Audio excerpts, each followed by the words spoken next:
Gimana caranya bikin logo dari nol untuk brand baru, sembari tetap harus bisa relate sama banyak orang dan mudah diingat sama semua orang. Hari ini aku akan breakdown project brand identity untuk Setara. Oke, hi everyone.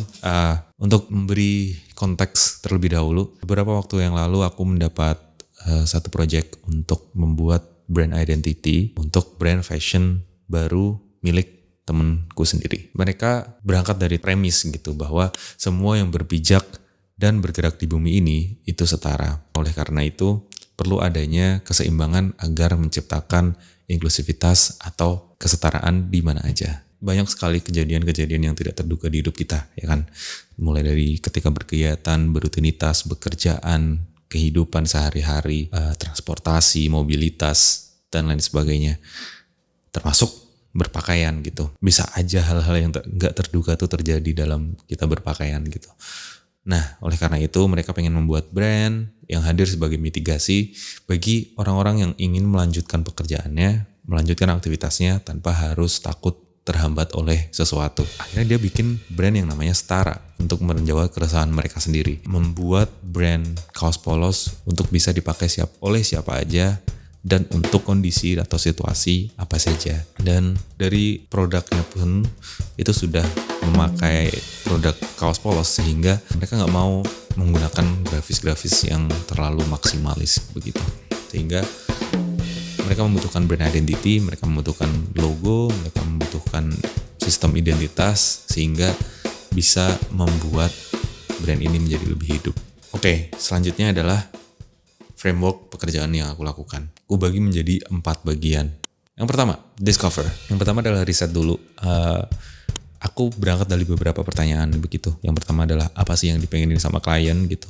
Yang dipengenin klien adalah awalnya mereka cuma pengen bikin logo aja, tapi kemudian aku menyarankan bahwa at least jangan satu logo aja gitu. Maksudnya jangan logo aja, sekaligus sistem identitasnya sehingga nanti untuk pengembangannya akan lebih mudah ketika di awal sudah membuat sistemnya. Sistem itu apa? Sistem adalah satu rangkaian, satu struktur yang sudah dibangun dari awal untuk mendesain brand identity yang sudah kita bahas di video sebelumnya. Ketika klien menginginkan itu, aku datang membawa solusi nih. Solusinya adalah aku buatin logonya. Nah, kemudian aku juga mengajukan pertanyaan siapa yang ditargetin gitu. Siapa yang mereka targetin untuk menjual brand kaos polos ini, yaitu semua kalangan dengan fokus anak muda yang gak pengen ribet gitu. Sebenarnya gak cuma anak muda juga bisa, pekerja kantoran yang membutuhkan mobilitas yang sangat tinggi ketika mereka berpindah-pindah ke tempat-tempat, mereka akan membutuhkan kaos polos yang simple gitu. Orang gak perlu mikir untuk hari ini pakai kaos apa, orang-orang gak perlu mikir pakai kaos apa ya yang enak untuk dipakai gitu. Sehingga kaos polos ini akan mudah untuk dipilih sebagai pilihan outfitnya. Nah, kemudian aku juga mengajukan pertanyaan, pengennya pendekatan visualnya kayak apa gitu. Yang jelas mereka datang ke aku dengan pengennya adalah sederhana, gampang diingat, dan relate gitu. Kemudian mereka juga ngebawa referensi dari logo-logo yang sudah mereka cari, kemudian arah-arah visual, arah artwork logonya gitu. Yang mana itu sudah cukup membuat aku mendapatkan gambaran bagaimana visi dia tentang brandnya itu akan seperti apa, sehingga aku punya sudah mengerucutkan satu arahan visual yang akan aku buat. Kemudian ada kata kuncinya atau enggak gitu. Ada kata kuncinya adalah equal with twist, kesetaraan dengan twistnya sendiri, simple logo, double meaning atau double artistic, kemudian thick logo yang thick, yang tebel gitu. Kemudian yang keempat adalah colornya adalah menggunakan black and white sehingga akan mudah untuk diterapkan di berbagai medium.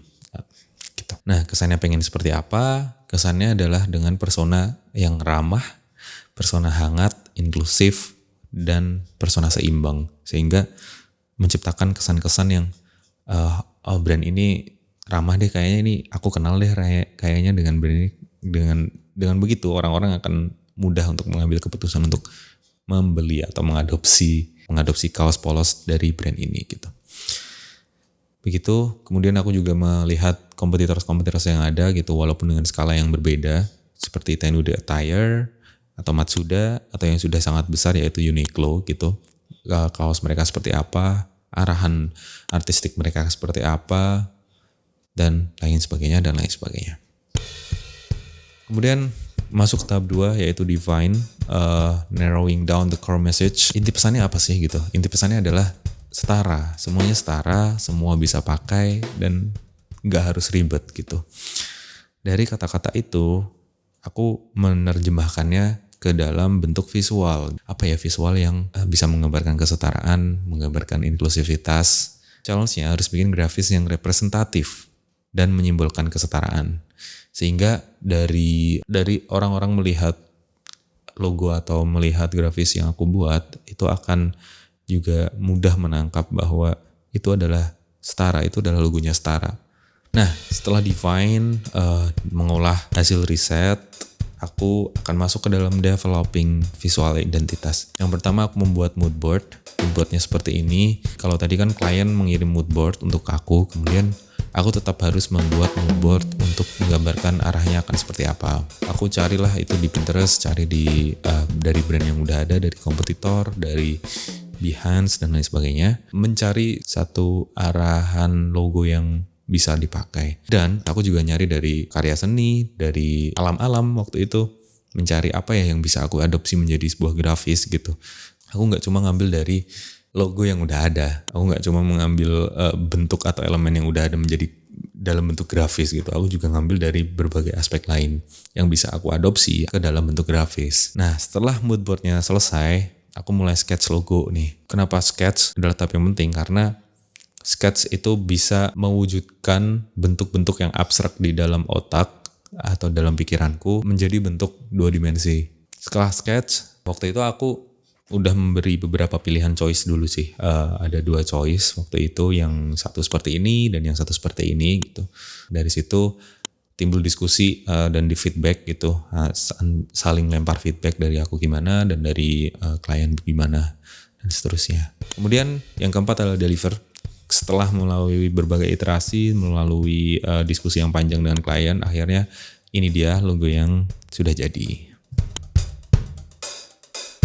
Nah, aku membuatnya ada 3 batu yang menggambarkan kesetaraan, diambil dari batu keseimbangan begitu. Kenapa aku mengambil itu? Karena itu membentuk satu visual yang ramah, visual yang sederhana dan mudah diingat begitu. Batu aku pilih menjadi elemen utama karena secara simbolis itu merepresentasikan kekokohan, ketenangan, dan keberagaman bentuk gitu.